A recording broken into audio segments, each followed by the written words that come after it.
Estás más tranquilo, ¿no? Con el paso del tiempo, Fernando. Porque eras quilombero vos, ¿eh? No, estoy más viejo y hay condiciones. Después hay condiciones políticas. Esta pregunta, mira, sí es interesante. Vos no vas a la marcha porque te meten en cana, por eso no vas. Claro, porque yo en una marcha pueden decir instigador y organizador y me meten preso. Con una preventiva, como ya empezaron a aplicar el Ilusion de nuevo, con Uribarri.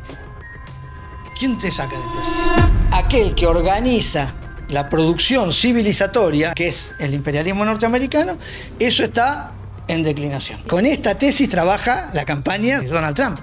Digo, la tesis del declinacionismo. Digo, volvamos a hacer América grande. El volvamos es que América ya no es grande. Cuando empieza la decadencia de los imperios, si tiene que echar mano del garrote es porque está débil, no porque está fuerte. Vos lo vas a ver fuerte, porque te está pegando el garrotazo. Pero eso no es un síntoma de fortaleza, es un síntoma de debilidad.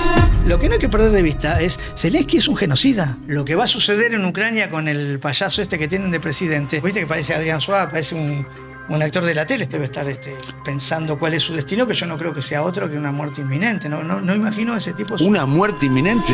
Está pensado en una clave de derrota. No es que el capitalismo no solo no puede absorber más trabajo, o que va a absorber cada vez menos trabajo, sino que está en clave de derrota. Es que no se puede hacer otra cosa, que no se puede pensar otro mundo, que no se puede pensar un mundo donde todos tengan trabajo. No podemos pensar la política hacia los pobres, para sacarle la pobreza en clave de pobreza. Una narrativa de los compañeros, no de cualquier compañero, de los principales dirigentes del espacio nacional y popular, muy clasista, muy racista, y yo te diría muy gorila respecto a los sectores populares. La riqueza es concreta, es el trabajo concreto, y eso es civilización, eso es cultura. El fin del trabajo es el fin de la cultura y de la civilización.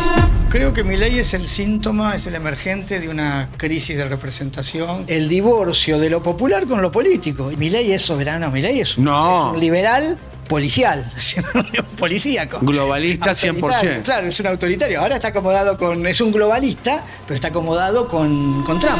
Vos estabas en la calle tirando molotov, vos eras... Pero no era yo, éramos muchos. Está bien, pero vos eras el líder. Bien, yo creo que eso va a suceder. Yo cuando ¿Qué va a suceder qué? Va a suceder, va a volver esos repertorios de la política en la Argentina. Pero yo creo que estos se van a echar a patadas. ¿Sabés qué te digo yo? Incendiemos todo. Eso te digo yo.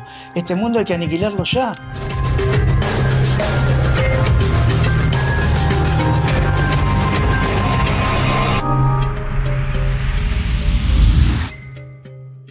Es militante, dirigente político y doctor en comunicación social. Fue el líder de la desaparecida organización política Movimiento Patriótico Revolucionario Quebracho.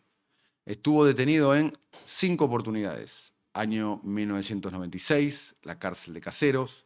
En el año 2004 fue prófugo con orden de captura. Estuvo. En el año 2007 cumplió prisión preventiva en la cárcel de Marcos Paz. En el año 2014 recuperó su libertad luego de 14 meses, acusado de ordenar el ataque con bombas Molotov contra el local del entonces exgobernador Jorge Sovich. Allí cumplió su prisión, su pena en la cárcel de Ezeiza. En el año 2017, el juez Claudio Bonadío ordenó su detención en la causa que investiga el presunto encubrimiento del atentado a la AMIA. En esa oportunidad estuvo preso durante 2 años. Es profesor titular de la Cátedra de Relaciones Internacionales y Comunicación de la Universidad de La Plata y director además de PIA Global, Periodismo Internacional Alternativo, un medio independiente dedicado al análisis de la geopolítica. Hijo de Juan Ángel Esteche, un concejal por Ensenada y militante de la Alianza Popular Revolucionaria en el año 73.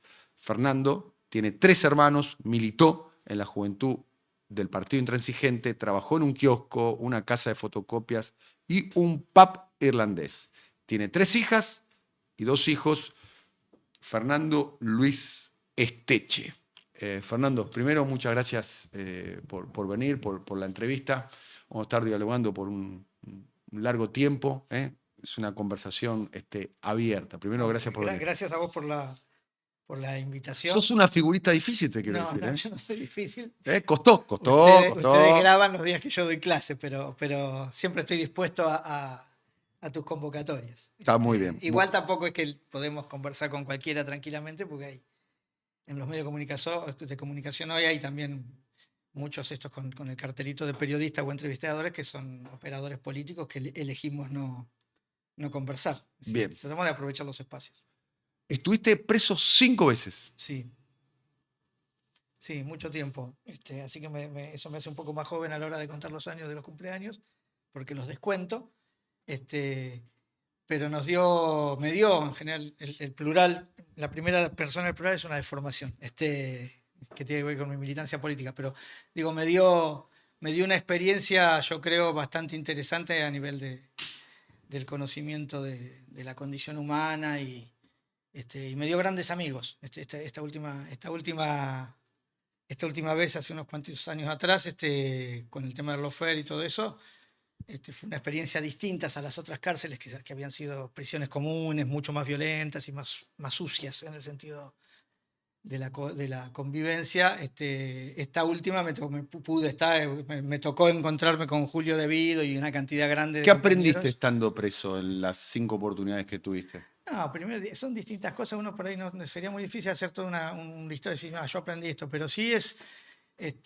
Primero vivís en el medio de frustraciones, de estragos, de derrotas. Eso, el procesamiento que cada ser humano hace de eso, el disciplinamiento obligado y cómo uno se acomoda a eso, te da otra perspectiva. Te da otra perspectiva más que en el tránsito mismo de la Tumbero, en el afuera. ¿Sí? Después para el afuera todo tiene otro color, otro valor, otra densidad que lo que tiene adentro, que digamos que es la vida cotidiana exagerada, intramuros y disciplinada de manera obligatoria. Así que eso te podría decir en general como concepto. Bueno, después vamos a volver un tramo más hablando de ese tema. ¿Cómo podrías explicar a Milei, el triunfo de Milei y el gobierno de Milei, que ya está a punto de cumplir un año de mandato y todos los análisis, o la mayoría de los análisis, podría llegar a la conclusión de que es probable que haya conservado gran parte del poder que lo llevó a la presidencia? Los estudios de opinión pública hablan de que él tiene una intención de voto por caso casi igual, o en algunos casos mejor, de la que tuvo en la primera vuelta electoral. Sí, yo creo que Milei es el síntoma, es el emergente de una crisis de representación que empezó, tuvo un momento de eclosión muy grande en el 2001, con el que se vayan todos. Eso de alguna manera se fue reconstituyendo, pero se lo reconstituyó sobre una base de representación política bastante enajenada de lo popular. El kirchnerismo vino a resolver muchos de esos problemas de enajenación de la política y lo popular, de divorcio de la política con lo popular, vino a recuperar la política para los sectores populares de alguna manera, en algún punto, y en otro punto la secuestró. En otro punto, lejos de potenciar la fuerza popular organizada en organización política. Se burocratizó sí, no sé si la demanda popular, digamos, que es lo que le pasa a muchos movimientos. Sí, Le no pasó sé al PT. sí, no sé si llamarlo, si nombrarlo con esa para. Utilízate la palabra secuestrar, es más, Sí, no, más fuerte la tuya. sí, pero después en casa no tengo que hacer una discusión sociológica sobre las categorías que utilizo. Pero sí, yo no sé si burocratizar, porque el problema no es solamente que se burocratizó, que funcionalizó el problema, sino que me parece que tuvieron una concepción de la política, yo te diría iluminista. Rescataría para explicar esto a Echeverría con esta idea de para el pueblo, por el pueblo, a pesar del pueblo y sin el pueblo. Entonces el protagonismo, muy distinto del primer peronismo, donde los diputados nacionales eran muchos iletrados. Digo, el único que sabía labor parlamentaria de la primera cámara, del primer bloque peronista, era John William Cook, de Estudiantes de La Plata, platense. Bueno, esto fue todo muy distinto, eran chicos de la UBA o de alguna otra, lo cual no está mal, digo, Hay una cuestión bien, de clase, vos decís. me parece que hubo una cosa así, en una clave mesocrática de recuperación de la política popular, en esa clave iluminista, donde que se manifiesta después en algunas cosas concretas, donde en la última etapa, fundamentalmente en el gobierno de Fernández, hay además una impugnación a lo popular. Ahí cuando vos hablabas hay una impugnación. Vos fíjate que es una cosa maravillosa, que es que los movimientos sociales gestionen la política pública, la política social pública, ¿no? Lo cual me parece maravilloso. Algunos dirán que es corporativo, fascista, otros dirán. Pero el resultado no fue muy bueno. No, pues la instrumentación, la derrota, si querés, de la efectividad de la aplicación no marca el equívoco ontológico, sino no es un problema de que estaba mal que los movimientos sociales protagonicen, construyan y planifiquen la política pública social. Lo que estuvo mal en todo caso fue cómo se gestionó, si es que estuvo mal, pero habría que ponerlo en discusión todo eso. Yo ni siquiera evalúo si estuvo mal o estuvo bien. Digo que el resultado de lo que, el balance que se hizo de eso es. No, y el resultado es terminó en Milei, ¿no? El resultado es Milei, por eso todo esto empezaba con eso. Es decir, ¿qué es Milei? Milei es la expresión del divorcio de lo popular con lo político. Y esa crisis de representación. ¿Y por qué no se Milei? resuelve. ¿Y por qué es por derecha? ¿Por qué Milei se queda con la representación de los repartidores de delivery, de moto? Porque hubo en la última etapa fundamentalmente mucho desprecio a lo popular. Un ministro o una ministra de Desarrollo Social hablaban de planeros, choriplaneros, le sacaban el plan ante un procesamiento, no condena firme, ante un procesamiento de cualquier cosa le sacaban el beneficio social. Si viajabas, acá tenemos nosotros muchos compañeros de la patria grande, tienen sus papás en Paraguay, sus hijos en Bolivia, lo que fuera, el viaje al exterior y lo presentaban como viajes a Miami. Hubo una narrativa no de la derecha, hubo una narrativa de los compañeros, no de cualquier compañero, de los principales dirigentes del espacio nacional y popular, muy, muy clasista, muy racista y yo te diría muy gorila respecto a los sectores populares, de sus consumos. Es como cuando yo era chico, me acuerdo que estaba la tele en colores, había empezado a salir, que era la antena distinta, la antena de televisor era distinta, y vos pasabas por las villas y estaban todos con la antena de televisor, y la gente se emputecía, decía, mirá, estos no tienen para comer, pero tienen televisor. ¿Y cómo es? Que esto es la gran discusión de Evita cuando hace el barrio Evita, cuando piensa la política pública, la construcción de viviendas familiares. Cuando piensa Ciudad Evita, dice, yo quiero que tengan lo que ven en el cine norteamericano. Esto lo cuenta Fabio en Sinfonía de un Sentimiento. Es decir, no podemos pensar la política hacia los pobres, para sacarlo de la pobreza en clave de pobreza.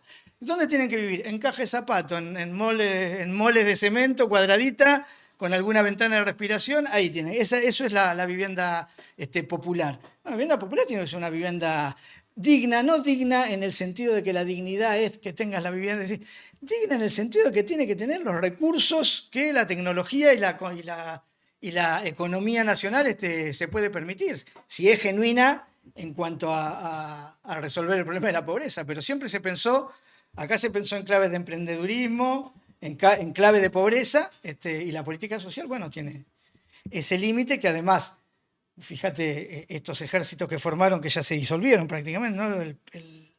El plan social, el plan trabajar, no se llama, el salario social complementario, lo que cobraban los compañeros, que se suponía que era un salario social complementario de otro salario. Ahora, si vos tenías otro ingreso, te sacaban el salario complementario, ya se decía. Pero además no hubo una política de generación de trabajo desde el Estado.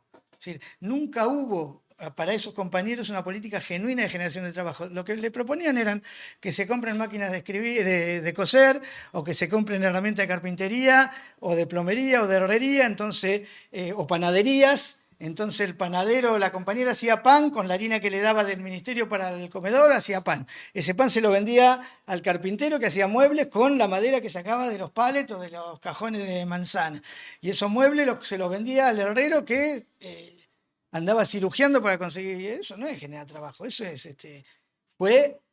Algunos están de acuerdo, ¿no? Hablan de la economía informal y hablan de todas esas cosas. De la cuestión de la economía popular. Vos el concepto de economía popular no lo compartís. No, economía popular en la Constitución del 49 significa una cosa o economía social, y lo que ahora llaman economía popular tiene que ver con cristalizar en la pobreza la informalidad económica. Y no hay tres economías, no hay una economía popular y una economía antipopular. En ese sentido vos tenés una diferencia con quien fue durante mucho tiempo un compañero y un socio político tuyo, que es Emilio Pérsico, ¿no?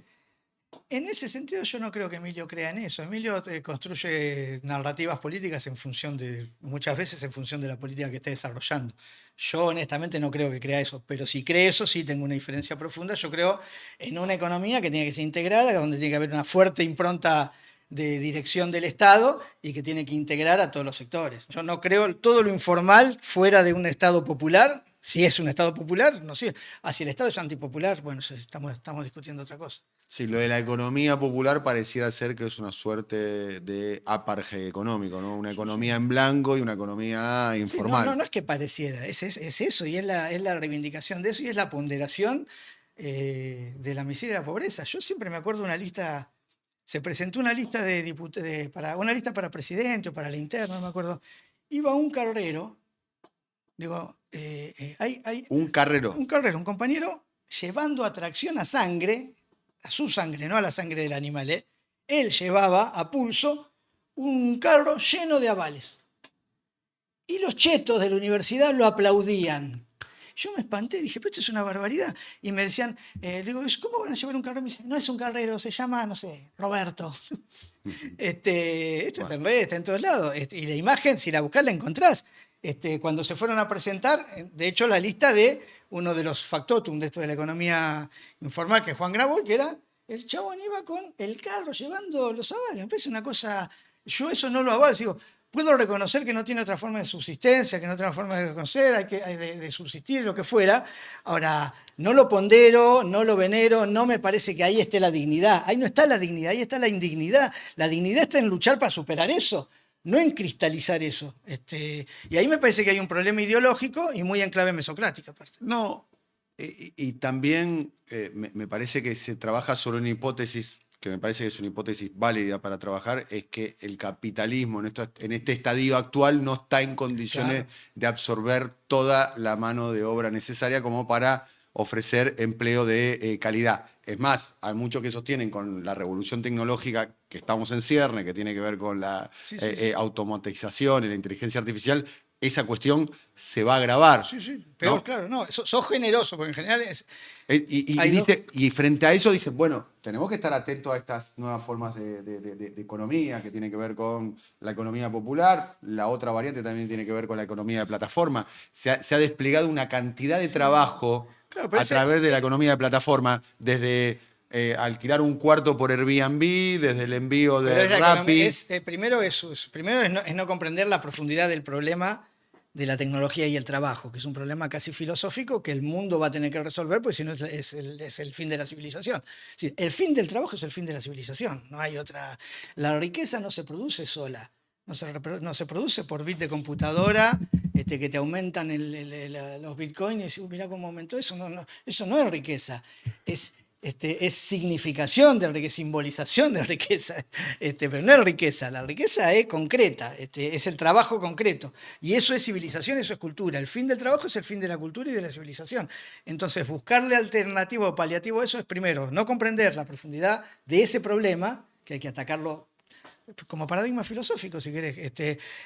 Y por otro lado, yo te decía, sos bueno, es decir, ni siquiera yo creo que intentan resolver el problema desde ahí, sino que además está pensado en una clave de derrota. No es que el capitalismo no solo no puede absorber más trabajo, o que va a absorber cada vez menos trabajo, sino que está en clave de derrota. Es que no se puede hacer otra cosa, que no se puede pensar otro mundo, que no se puede pensar un mundo donde todos tengan trabajo, por ejemplo, donde la riqueza vuelva a producirse a partir del trabajo humano. Yo sigo pensando en ese ser ortodoxo, antiguo, lo que fuera. Yo sigo pensando en una sociedad, mi modelo, mi utopía o mi utopía sigue siendo una sociedad donde la dignidad está en base al trabajo, el trabajo está en base a la transformación de la naturaleza, y creo que... Alguien podría decirte, Fernando, sí, te quedaste a fin de la década del 60. Sí. Ese mundo se terminó con la crisis del petróleo del 72. Sí, son los Ese mundo se terminó. Sí.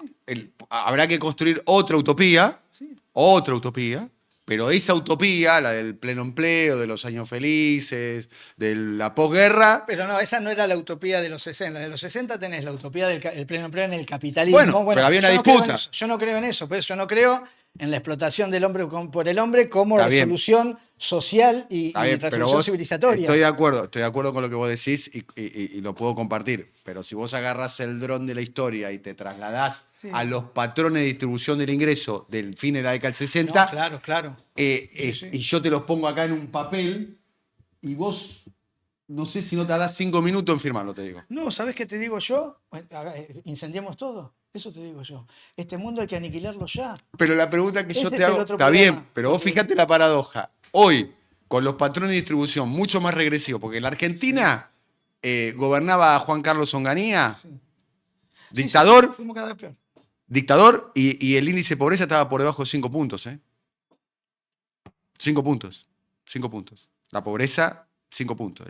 Y la Argentina era el país de la inmensa clase media. Un trabajador industrial vivía a patrones de hoy vivía de una manera muy buena. Y sin embargo, había disputas fuertes, ni hablar. Sí, disputa por la renta, claro. Por la renta y por el poder. Sí.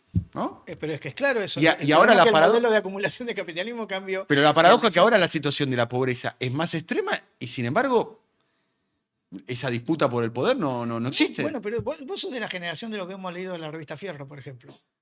Sos esa generación. Bueno, esas historietas, Sí. bueno. Aclaremos que la revista Fierro es una revista de historieta, una clásica revista de historieta de la Argentina. Digo, pero las historias estas distópicas, este mundo de gente afuera, de hecho en los 90 empezó a discutirse el adentro, el afuera, los que quedan afuera, los que quedan. Ese problema. Pero ahora está blanqueado el afuera. No, por eso, es que ese es el problema. Yo me resisto a eso. Yo me sigo resistiendo a eso. Si querés decirme antiguo, joder, no me acuerdo cómo se llama el personaje de Francella, de Enrique el Antiguo, yo me resisto a que eso esté blanqueado, me resisto a que el modo de acumulación del capital sea la financiarización permanente. Eso yo creo que va al acabose civilizatorio.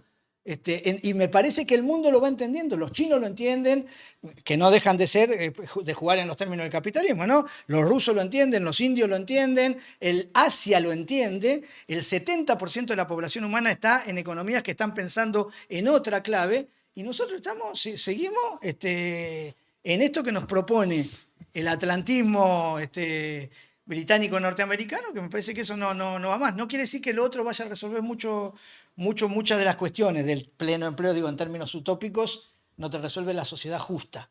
Pero el aniquilamiento del trabajo me parece que es un problema del modo de acumulación de capital.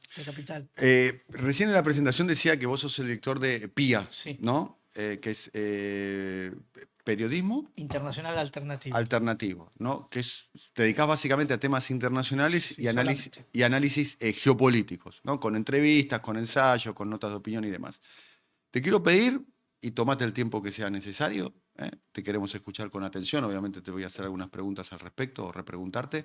Hacemos un análisis geopolítico actual con todas las novedades que se produjeron por caso el triunfo de Trump y además el ataque con misiles de alto alcance de origen británico, de origen francés y de origen norteamericano a territorio ruso, que cambia la guerra de Ucrania, no sé.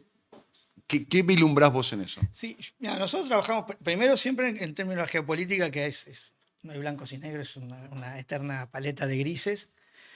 Segundo, que la perspectiva geopolítica permite, esto como el materialismo histórico, permite avisorar, visualizar situaciones más o menos predecibles. No hay cosas que uno no pueda, desde el punto de vista de la ciencia social, no pueda no haber visto. Si no las vio, estaba distraído, no tomó en cuenta algún análisis, pero o se intoxicó con alguna información, con algunos datos.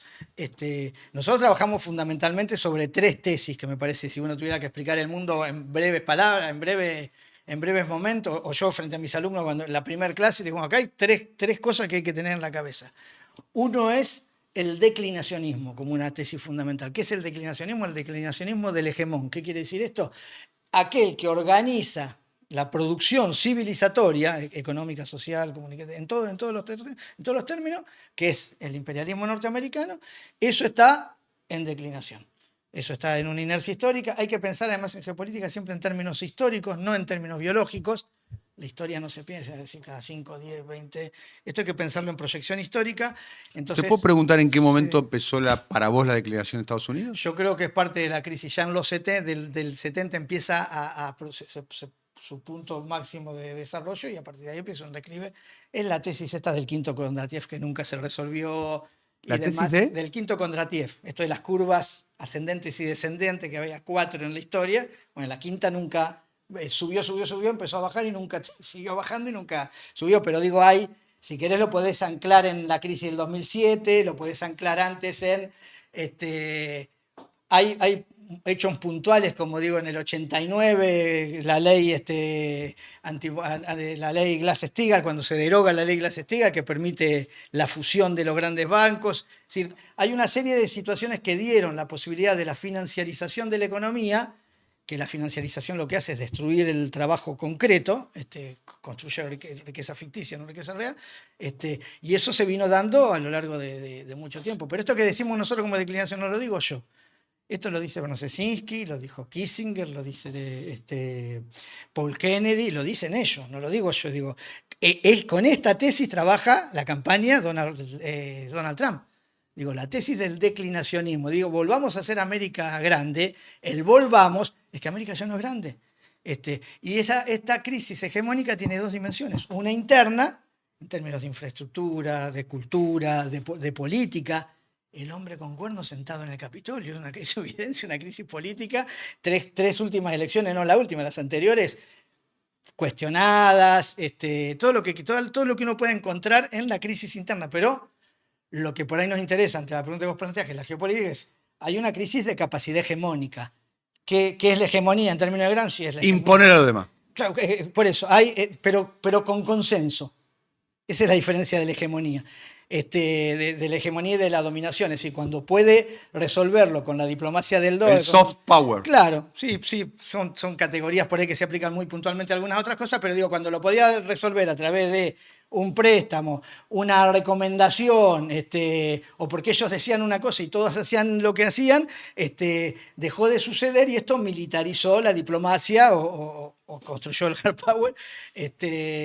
Digo, esta declinación, lo que produjo un síntoma muy claro de esta declinación del hegemón, de la que son conscientes, es la emergencia de la multipolaridad, que es la otra tesis, la contratesis, si querés, que es la emergencia del multipolarismo como proyecto civilizatorio alternativo. Esto lleva de todo, lleva primero la consolidación de la matriz asiática o indoasiática como comercial, la consolidación de un eje euroasiático, ¿no?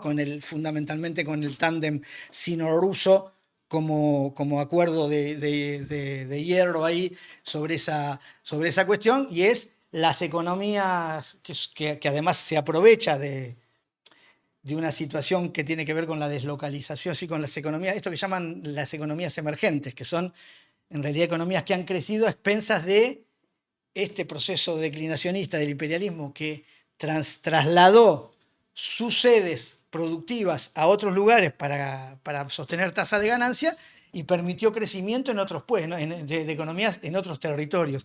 Esto termina aliándose y empieza a emerger, yo creo que esto ya está consolidado, me parece que la guerra de Ucrania es el primer capítulo de la consolidación del mundo multipolar como tal. Hasta aquí veníamos conociendo un mundo, después de la Guerra Fría, el mundo bipolar, después del 89, de la caída del muro de Berlín, el mundo unipolar. Algunos se confundían y hablaban de la triada, pero el mundo unipolar. Y este unipolarismo tuvo mucho tiempo multilateralismo, es decir, fue un unipolarismo que todos acompañaron, a convertirse en un unipolarismo unilateral. Es decir, que ya hacía lo que él quería, donde quería y cuando quería, sin pedir Estados Unidos. Estados Unidos. Eso está en crisis. Eso yo creo que está en crisis, como está en crisis el sistema basado en reglas, toda la institucionalidad, la ONU, Bretton Woods, el G20, toda la institucionalidad construida. El Fondo, el Banco Mundial. Claro, Bretton Woods, sí, el Fondo Banco Mundial, todo lo que es la institucionalidad construida después de la posguerra, de la Segunda Guerra, eso está pero no pueden resolver nada, todo lo que resuelven es letra muerta.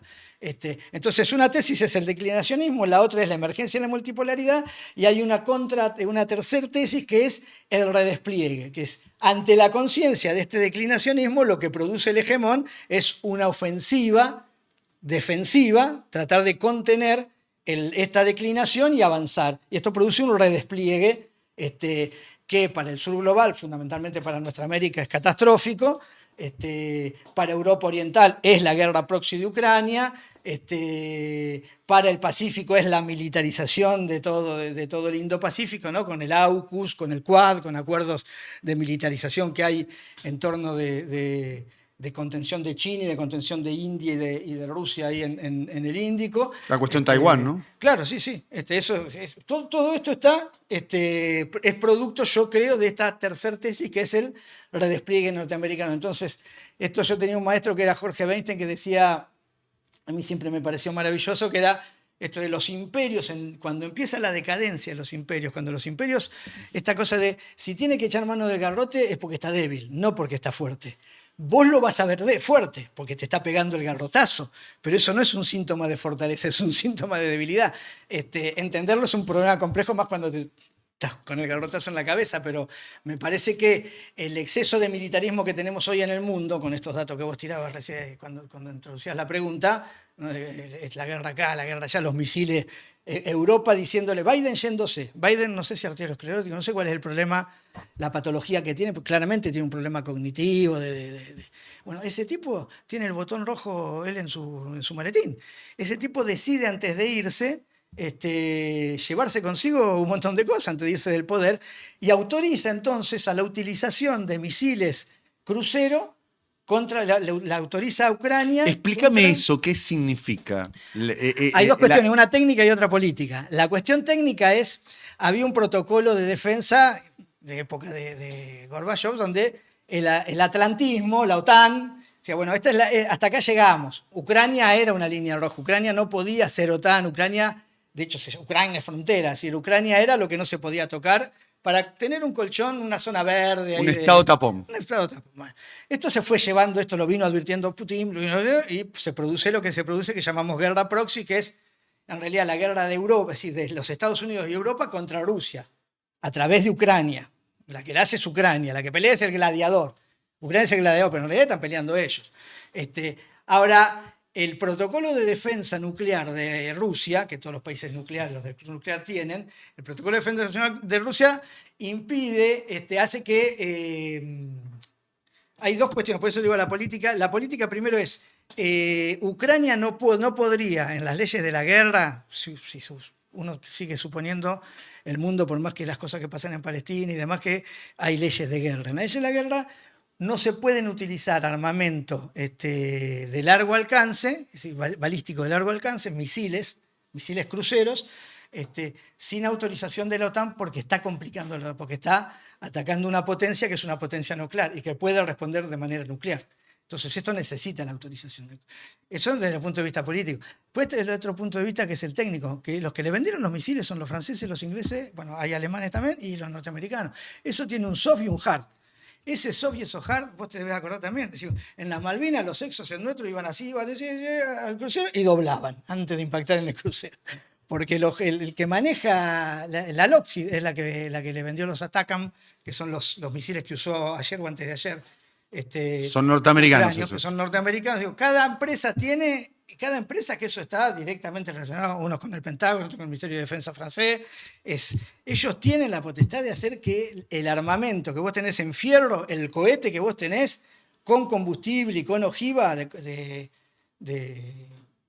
material bélico convencional, eso sea solamente un pedazo de hierro, si no funcionan los programas. Y la llave del programa vos tenés una, pero la otra la tengo yo.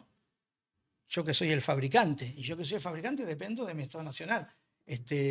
Lo que hizo ahora Norteamérica le dio la llave y Gran Bretaña le dio la llave. Ucrania atacó... Eso es una provocación a Rusia, claramente. Y esto lo está haciendo claramente. Más que a Rusia, es una provocación a Trump. ¿Cómo? Es una provocación a Trump. ¿Por qué? Porque está muy claro, Trump lo dice, se cansó de decirlo en campaña, pero antes de la campaña lo dijo, con Trump no hubiera estado esta guerra, esta provocación, Trump no tenía una política de enfrentamiento y de militarización, el tiempo de Trump fue el que menos bombas en la historia de los Estados Unidos se tiraron en el mundo, en toda la historia ¿Cómo? de los Estados Unidos, sí. Ojo, ¿Te puedo preguntar? No quiero hacer una ponderación de No, Trump. no, me imagino. Sos trampista, claramente. No, pero digo, eso es otro palo, todos esos son otro palo. Estos que juegan a decir Juan Domingo Trump o Juan Domingo Biden, mirá los de Juan Domingo Biden, lo que se tuvieron que comer. Pero acá está ¿A quién claro, hace referencia con eso? Con Juan Domingo Trump y Juan Domingo Biden. No, los que hablan vienen desde el movimiento nacional a decir Trump es como nosotros, Biden es como nosotros. Lo dijeron con Biden en su momento, desde el movimiento nacional y popular, mucho kirchnerismo, y mucho supuesto nacionalismo raro que se la pasa relatando la doctrina Monroe, como si fuera una frase de Perón. ¿Estás hablando de Guillermo Moreno? Por ejemplo, sí, Guillermo yo creo que ahí está, pero muy, muy pifiado. Guillermo está trampista. Sí, bueno, ser trampista es ser pro-norteamericano. Es así de sencillo. No solo está trampista, está por la OCDE contra los BRICS, tiene un problema. Hagamos una escena de psicodrama. Fernando Ahí Esteche, me perdí, no sé, ya no sé. Me da miedo. ¿Qué es eso? psicodrama, estamos actuando una situación. Fernando Esteche es asesor del presidente Donald Trump. El presidente Donald Trump lo llama a Fernando Esteche al Salón Oval, lo sienta, dice, estuve viendo la nota que te hizo Toñetti, estuvo muy bien, y te pregunta, ¿qué hago con la guerra en Ucrania? Fernando Esteche le dice, presidente, usted tiene que hacer ¿qué? A Trump lo que hay que decirle es que tiene que hacer lo que él quiere hacer, lo que él dijo que va a hacer, no sus asesores. Sus asesores dicen todo lo contrario de lo que dice él. Que esto también hay que saber leer la nueva constitución del gobierno futuro de Trump. Una cosa es el jefe del Departamento de Estado, el secretario de Estado, el del Ministerio de Defensa o Secretaría de Defensa, o el... Es decir, una cosa es lo que él metió alrededor, Sí. que son todos halcones, todos guerreristas, y otra cosa es él. Y yo creo que prima él en esta. Y él está planteando la pacificación inmediata, la normalización de las ¿Qué relaciones. sería la normalización del conflicto entre Rusia y Ucrania, por ejemplo? Eso es reconocer la derrota ucraniana y reconocer, va a haber seguramente que encontrar... Crimea adentro, el Donbass Crimea, adentro. Crimea y el Donbass son claramente rusos, ya está. Ya está. Está fuera de discusión. No hay discusión. No, va a haber que construir alguna discusión, pero por un problema de prolijidad. Pero después tenés un problema en el pueblo ucraniano. El pueblo ucraniano, vos sos un ucraniano medio, andás caminando por la calle, te agarran de los pelos y te reclutan. Y si tenés un hermano con alguna patología cognitiva, alguna cosa así, te llevan a vos y a tu hermano también, a disparar. A todos los hombres y mujeres de edad mediana o de edad militar los reclutan forzosamente en las calles de Kiev. Me parece esto que lo que va a suceder en Ucrania con el payaso que tienen de presidente, seguramente sea, digo, no es un problema de los rusos, lo que va a pasar con Zelensky, sino que es un problema de qué va a querer hacer el pueblo ucraniano con Zelensky, ¿no? Un pueblo que está a un nivel ¿Vos de pensás vida... que la guerra se va a terminar? Sí, yo creo que en el 2025 es un año donde la guerra...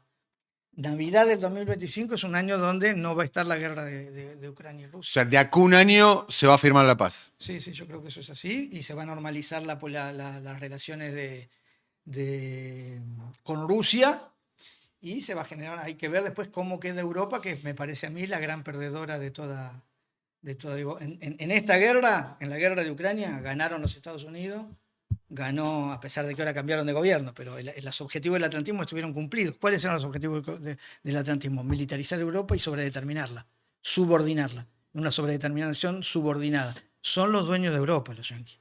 La tienen absolutamente... Y doblegaron a Alemania, ¿no? Y doblegaron a Alemania y a Francia. Y a Francia, ¿no? Yo creo que eso igual, hay que ver cómo juegan los pueblos, los gobiernos, yo elecciones, nada es automático, por eso te decía, es una gran paleta de gris, estas cosas todas pueden cambiar, pero en creo Alemania que... puede crecer la ultraderecha, ¿no? Alternativa por Alemania, ¿no? Sí, no, está creciendo, ¿no? Está creciendo, no, pero está creciendo, digo que Y puede pero si transformarse, puede ganar. puede transformarse en la Sí. primera fuerza política. Eso Sí, o alguna vertiente de ese tipo. Lo que tenemos que aprender a leer es que las categorías de derecha que usamos nosotros, por lo menos que yo solía usar, tenían más que ver con la mitad del siglo, con un capitalismo determinado, un capitalismo productivo, monopólico pero productivo, de mitad del siglo XX, ¿no? Con una Europa de otro Sí. tipo y un imperialismo. Cambió todo. Entonces, ¿Vos las categorías derecha e izquierda todavía te parece que no sirven para definir? No, de ninguna No. manera. No, ¿Y no. cuáles serían las categorías que sirven para definir? No, porque, mira, te doy un ejemplo. El presidente Orbán, el húngaro, Víctor Orbán. ese, si yo tuviera que ver cómo se manifiesta él, digo, es un tipo que no quisiera poner categorías ni prejuzgarlo, pero digo, es un tipo muy supremacista en cuanto con un nacionalismo muy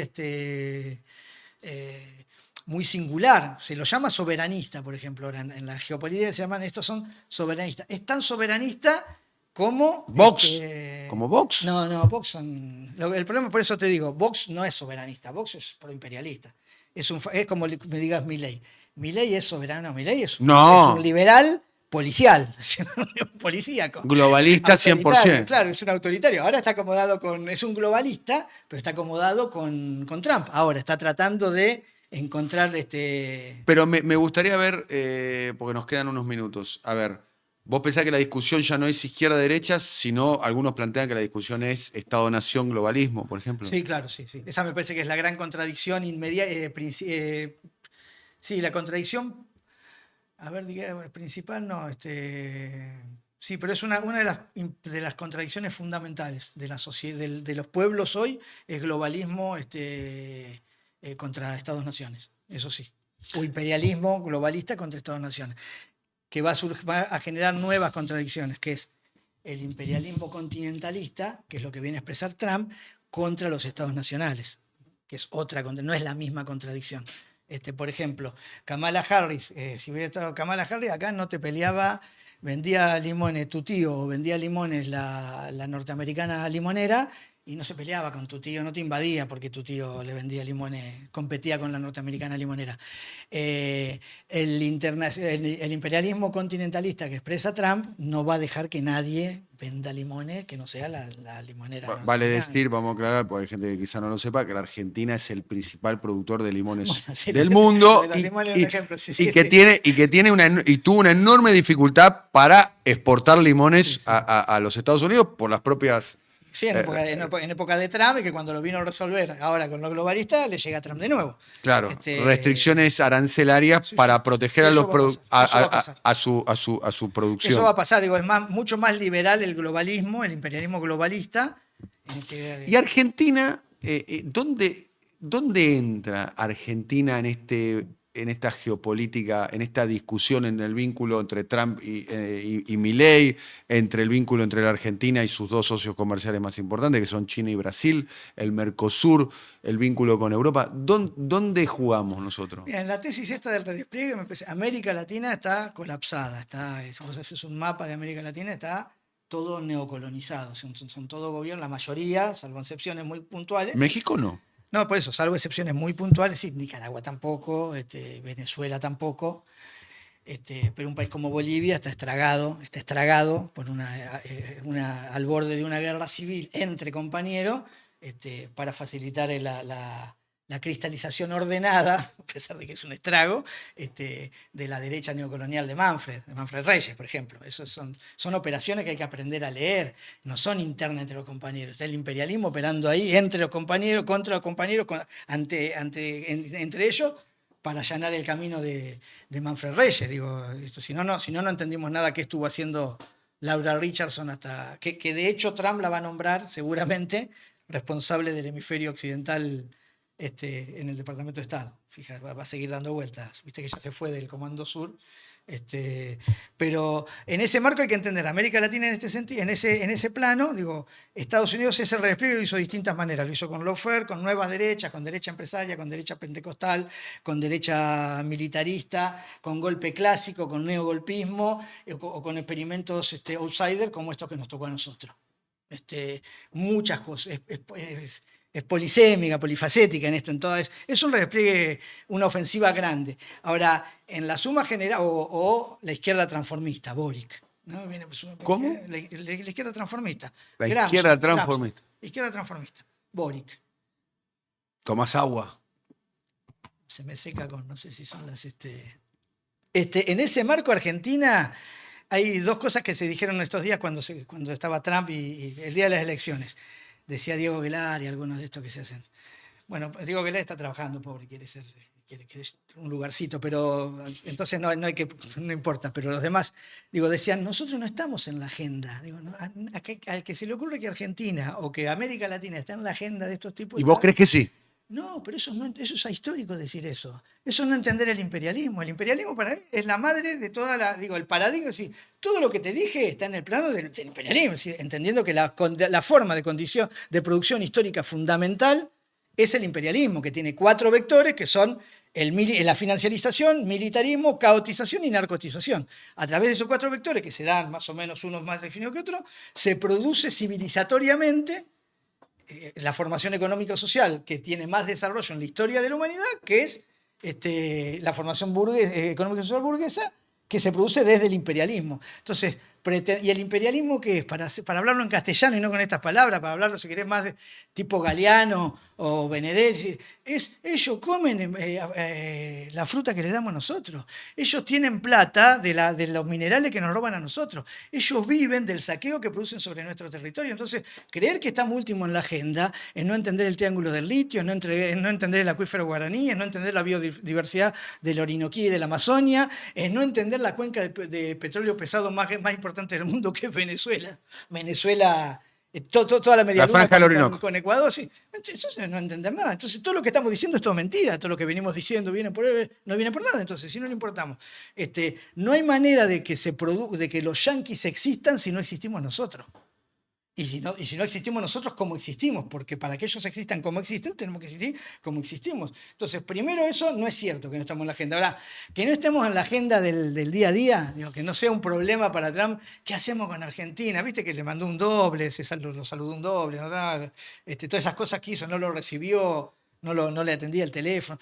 En el día a día, en la chiquita, es probable que a Trump no le importe este personaje que tenemos, de la misma manera que probablemente la 9ª o 10ª economía del mundo, como es Brasil, le importe poco. Que los problemas de Trump estén por otro lado en cuanto a la configuración. Digo, el problema de Trump es Rusia, pero no porque es Rusia, es porque es China. El problema de Trump es recuperar Rusia. El objetivo de Trump es, de alguna manera, intervenir en la alianza entre los rusos y los chinos. Sí, sabotear eso, claramente. O sea, para decir una manera, ese es el camino inverso. Ya lo hizo cuando fue gobierno. El camino inverso que hizo Kissinger Claro, en los 70. Exactamente. Por eso yo hace poquito largué un artículo de un medio turco que decía Trump vuelve a George Washington. George Washington, cuando se va, el Farewell Address, el discurso de despedida, cuando se va del gobierno, George Washington, el fundador, Sí. en el discurso se habla del aislacionismo, que esto lo recupera Kissinger después en sus memorias, ese discurso, que es la clave de toda la política exterior del supremacismo imperialista continentalista, que es el que expresa Trump. Dice, nosotros no tenemos aliados permanentes. Por ejemplo, se estaba peleando Washington porque tenían el acuerdo con los franceses y con los ingleses, 2 acuerdos, uno por Canadá y el otro porque Inglaterra entró en guerra y los obligaba a ellos a meterse en la guerra europea. Y ellos crecieron a expensas de aprovechar las contradicciones de todo el mundo, que es esa idea del aislacionismo. Entonces, Trump vuelve a recuperar eso. Trump vuelve a recuperar el América primero, esta consigna que él tira, es nosotros somos nuestro problema, Ucrania. Netanyahu, que es amigo de él, y amigo del yerno de él, y amigo de Marco Rubio, y amigo de toda esa sarta de cosas que metió ahí de funcionario, tendrá que resolver sus problemas. Ahora, el problema de Trump en el Medio Oriente es poder confrontar con el desarrollo de un cinturón y una ruta, y eso como lo hace en línea recta a partir de acuerdos de Abraham, de pacificación de la zona y de penetración en el Asia Occidental. Eso con una guerra no lo puede hacer. Con un genocidio encima no lo puede hacer. Eso lo vio Trump, un tipo muy inteligente, no es un bruto. Lo vio, vos analizás las discusiones que plantea estas cosas. ¿Cómo las va a resolver después en política? Es otra discusión. Hay que ver porque ahí juegan muchas cosas. Muchas internas, en Medio Oriente vos me decís, no, Estados Unidos le saca el banquito a Israel. Estados Unidos no le pone ningún banquito a Israel. Israel es dueño de la Reserva Federal, de Wall Street. Israel no es que tiene el apoyo de Estados Unidos. Israel es dueño, son los tipos que ponen a los gobernadores de la Reserva Federal. Son los tipos que deciden cómo cotiza o no cotiza Wall Street. Son los tipos que manejan los medios hegemónicos y el algoritmo, además, en el atlantismo. No es que necesitan el apoyo. Por eso hay contradicciones y cosas que hay que aprender a leer para no pensar que las resoluciones son tan sencillas o que las políticas son... En el caso de Medio Oriente, eso es mucho más complejo. En el caso de Ucrania, yo creo que Zelensky es un pobre tipo, debe estar pensando cuál es su destino, que yo no creo que sea otro que una muerte inminente. No imagino ese tipo... ¿Una muerte inminente? Yo no imagino, no es el Shah de Persia, Que Shah de Persia tuvo la oportunidad de salir. ¿A quién rescató el imperialismo? Después de semejantes atrocidades. Lo que no hay que perder de vista es, Zelensky es un genocida. Además de ser un payaso, viste que parece Adrián Suárez, parece un actor de la tele, pero además de ser ese payaso, es el tipo que daba las órdenes de las operaciones punitivas en el Donbass, que era que si vos hablabas ruso te mataban, solamente por eso. antes de la operación de la operación especial de Putin. Las provocaciones fueron esas. Operaciones, progromos sobre los rusoparlantes. Eso se la van a cobrar lo que está haciendo con su propia población ahora. No con los rusoparlantes, con los ucranianos de Kiev. Los está secuestrando y los manda al frente. A pibes de 14 años. Eso se lo va a facturar el pueblo ucraniano. Quiero creer. Capaz que, como en Argentina, la crisis es tan profunda que después termina. Fernando, como para ir terminando, vos pagaste un precio muy alto, fuiste preso, en algún momento fuiste acusado de estar dentro de la red de encubrimiento Sí. del atentado a la AMIA. ¿Cuánto tiempo estuviste preso? Por eso? 2 años. Y la acusación que pesa en algunos casos, los sectores más vinculados a la DAIA y demás, te tienen como, digamos, bajo la acusación de antisemita. ¿Cómo convivís con eso? Sí, primero no, sí, la pregunta es oportuna, está buena, sí, primero para nada, yo tengo formación de izquierda, no sé si hay algo que deploro y desprecio es esta cosa de las razas o el racismo o el supremacismo, de una u otra manera me parece algo que deploro. Sí sé que convivo con ese estigma, a mí fueron a verme a la cárcel algunos dirigentes comunitarios para asegurarse de que estuviera preso, que además es lo que me aseguró que son ellos los que me habían metido en cana. ¿Te fueron a ver? Sí. Y uno pelado. Pero bueno, eso es otra discusión que cuando estemos en condiciones vamos a poder, porque lo que hay que entender es que son tipos poderosos, son tipos que pueden mandar a la cárcel a uno sin tener nada que ver, porque sí. Son cosas que sucedieron. Yo te lo digo con mi cuerpo, esto sucedió. Porque vos sí sabes perfectamente que no tengo nada que ver. Ni con la política exterior de Cristina, ni con, ¿cómo se llama el canciller? Timmerman, no participé en nada de eso. Pero al margen de la acusación, sí hay una acusación que tiene que ver con esto del antisemitismo, que como contracara tiene que ver con mi compromiso de solidaridad con el pueblo palestino. Y en todo caso con mi compromiso y solidaridad con el pacifismo. Yo soy un tipo que deplora, si me preguntaran las guerras, las deploro. No me pongo contento diciendo, mirá, le tiraron un misil. Rusia tiró, que eso es un dato que no tiramos hoy. Rusia sí disparó un misil, el RS-28, que es un misil intercontinental, lo que llaman los intercontinentales, son los que tienen múltiples ojivas, son indetectadas, no los pueden parar, son los que pueden tener carga nuclear, ¿no? Lo que hizo Rusia, le disparó uno de esos sobre un depósito de armas nuevas, sobre los Storm Shadow, sobre el depósito de misiles británicos, le destruyó eso en Ucrania. Por unos minutos, los norteamericanos y los europeos estuvieron en zozobra porque las alertas, cuando se dispara ese misil, se prenden las alertas. No lo pueden parar, pero se prenden las alertas. Hasta que no impacta, vos no sabés si tiene la carga nuclear o no. Rusia le disparó a Ucrania, impactó con 9, es un misil, un RS-28 con 9 cabezas, ¿no? Y por un minuto, ponele, no sé cuál es el tiempo que tienen de concreto, se supo que se había disparado un crucero intercontinental, un misil crucero intercontinental, no se supo qué tipo de carga llevaba, si era convencional o nuclear. Bueno, ese es el mundo, eso es trágico. Ahora, ¿qué tiene que hacer Rusia? Porque a Rusia le están bombardeando con misiles, con misiles cruceros. ¿Cuál es la respuesta? Yo creo, si me preguntaras, creo que esta bravuconada que se lleva a Biden antes de irse, en la que lo acompaña Macron y obviamente lo acompaña el cipayo, nunca mejor dicho cipayo, premier inglés, me parece que se va a morir ahí, que va a quedar ahí, que Trump rápidamente, porque yo creo que al interior del pueblo norteamericano, en los sectores de poder, el propio Pentágono, el propio operador que vio que se activó un intercontinental, le está diciendo a su general, no es que son todos locos los tipos que buscan la destrucción del mundo. Alguno está pensando en esta Como fuga. suele pasar en los conflictos, quizás los más pacifistas Son los militares. Son los militares porque saben las consecuencias reales. Justamente esa es la esperanza que tengo en que esto no vaya. Ahora, la pregunta concreta, sí, convivo con eso muy incómodamente porque es una imputación muy injusta, cada vez menos injusta porque ahora le dicen a cualquiera, antisemitas y propios compañeros, colegas, amigos de la comunidad que están espantados por los estragos del genocidio que están haciendo las fuerzas de defensa israelíes en Gaza, son acusados de antisemitas o de judeofóbicos y le ponen palabras difíciles.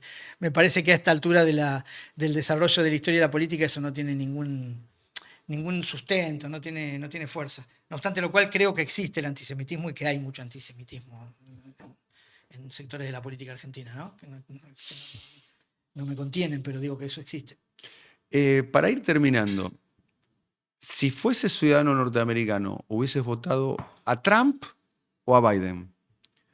No podría ponerme en ese lugar porque no conozco, sé que había otras alternativas. Sería un marginal como ciudadano norteamericano, se me ocurre que no estaría celebrando la explotación de otros pueblos. Lo que tiene que estar claro es que Harris o Trump son dos formas de imperialismo, una globalista, la otra continentalista, que basan su posibilidad de existencia y de desarrollo económico en la explotación de otros pueblos. Y cuando hablo de explotación, no solo de la explotación de la fuerza laboral, en sembrar guerras en otros pueblos, en sembrar miserias en otros pueblos, en no permitir el desarrollo de otros pueblos. Esto es la política arancelaria, tiene que ver con eso. Sí, eso yo no podría pensarlo. Estás más tranquilo, ¿no? Con el paso del tiempo, Fernando.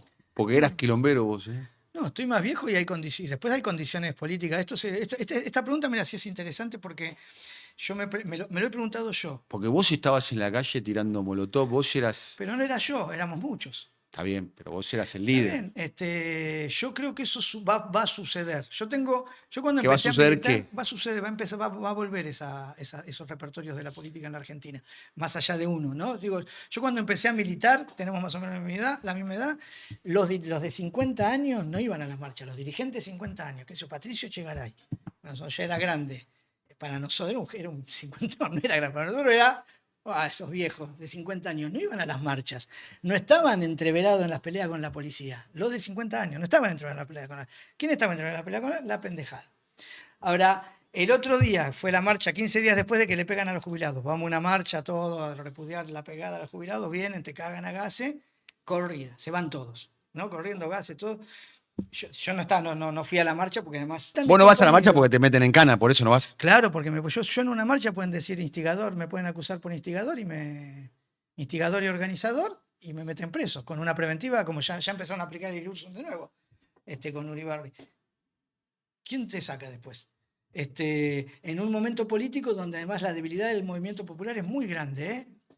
Acá cagan a palo los viejos y no hay reacción, no hay sangre. Pero te decía, cuando sucedió esto, los que se quedaron a bancar contra la policía que le venía pegando a los viejos, los cincuentones.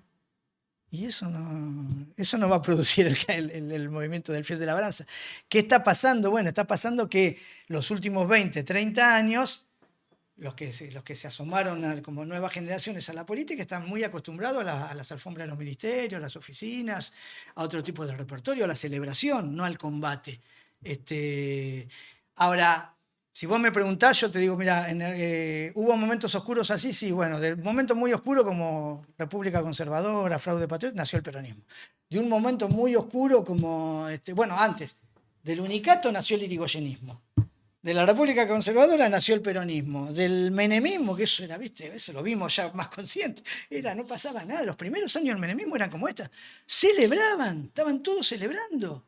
Y nosotros desesperados viendo el desguace nacional. Bueno, de eso nació el kirchnerismo, que fue una gran oportunidad histórica. Ahora, este momento es un momento de eso y va a producir, va a ser esa acumulación en tiempo, en cantidad, en conciencia. Esto lo que está haciendo es un deseo, con muchos despidos, expulsión a la pobreza de vastos sectores sociales. Eso en algún punto va a ser eclosión. Tiene que aparecer la nueva orientación de la política, que es superarse los viejos cepos de la política demoliberal que ya no contiene. Yo te digo, si el voto es no obligatorio, no va a votar nadie. A mí lo que me pasa en las barriadas que yo recorro están tanto puteando al gobierno, porque no es cierto que todos lo celebran, lo putean porque la miseria se vive, es una experiencia, es experiencial, pero putean a los otros políticos. Pero no a nivel del político de primera línea. El compañero que organiza el comedor, al que yo le doy, el que organiza el comedor y te da vos el paquete de fideo y la botella de ropa, que te lleves la comida y cocines en tu casa con tu hijo, y vos tenés que calcular si tenés gas o no tenés gas, ese que se está llevando el fideo piensa del que le dio el paquete de arroz, si me da un paquete de arroz a mí, se debe estar quedando con dos. Se rompió todo. Eso está todo roto. Ahora, ¿eso se puede reconstruir? Yo creo que sí se puede reconstruir. Hay síntomas de que se puede reconstruir. En los 80 hubo movimientos culturales, cuando hubo la recuperación del rock nacional, el folclore y todo eso, que daban cuenta. Yo me acuerdo, antes de que naciera Quebracho, con los pibes de 2 minutos, de Todos Tus Muertos, andábamos todos juntos. Y esos pibes generaban cultura y generaban épica y generaban comportamiento social. Y después no es Quebracho, más allá de Quebracho, digo Quebracho, Patrialismo, un montón de organizaciones, el PR, de organizaciones que mamaron ese tipo de cultura. Vos buceá las expresiones culturales de algunos pibes ahora, más que nada del trap, de esos, yo no conozco mucho los nombres, ¿no? Pero me llegan algunas cosas de esos pibes, del rock chabón, y hay muchas expresiones culturales de impugnación al caretaje, a esta sociedad, a esta forma de producción política, hay muchas. Y los pibes celebrando eso. Eso no está organizado políticamente, eso no tiene todavía politicidad en el sentido del repertorio de la disputa de poder, pero tarde o temprano lo va a tener. Tarde o temprano lo va a tener. Como sucedió en todos los momentos históricos de la Argentina. Por eso, en lo personal aportaremos lo que podamos aportar desde la experiencia que tenemos, conscientes no solo de la edad, sino de lo oportuno. No es un señor que pinta canas en su barba el que tiene que convocar a chiquilines de 18 años a la rebelión. Tienen que los chiquilines ser conscientes, digo, nosotros desde todos los dispositivos en los que yo trabajo, desde el aula, el portal de noticias o cualquier charla que pueda dar, trato de incomodarlos, de que estén incómodos con la vida y con cómo están las cosas. Después, ¿qué es lo que me pasó a mí con cuadros que venían de los 70? Yo veía esos tipos, no vinieron ellos a armar una organización político-militar en los 90. Nos dieron herramientas para armar lo que pudimos armar nosotros. Y lo que vendrá como repertorio será novedoso y será adecuado a las nuevas formas de disputa política que se planteen. Pero yo creo que estos se van echados a patadas. Decir eso hoy, que están muy consolidados, como decías al principio, parece un sinsentido. La historia después se encargará de ver quién tenía o quién no tenía razón. Fernando, muchas gracias por tu tiempo. No, gracias a vos, Daniel.